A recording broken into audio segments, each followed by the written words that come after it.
গ্রামীণ টেলিকমের চেয়ারম্যান ও নোবেলজয়ী অর্থনীতিবিদ ডক্টর মোহাম্মদ ইউনূসের বিচারিক কর্মকাণ্ডের বিষয়টি আবারও যুক্তরাষ্ট্রের পররাষ্ট্র দপ্তরের ব্রিফিংয়ে উঠে এসেছে। দেশটি বলছে ডক্টর ইউনূসের বিরুদ্ধে মামলার বিষয়টি নিবিড়ভাবে পর্যবেক্ষণ করছে যুক্তরাষ্ট্র।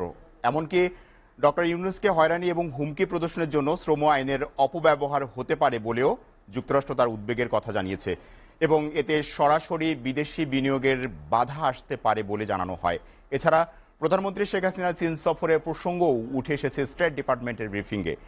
যুক্তরাষ্ট্র বলছে অনেক দেশেই চীনের সাথে সম্পর্ক রাখছে, যুক্তরাষ্ট্রও চীনের সাথে জড়িত। এছাড়া ভারতীয় প্রধানমন্ত্রী নরেন্দ্র মোদীর রাশিয়া সফর ও পুতিনের সঙ্গে বৈঠক নিয়েও প্রতিক্রিয়া জানিয়েছে ওয়াশিংটন।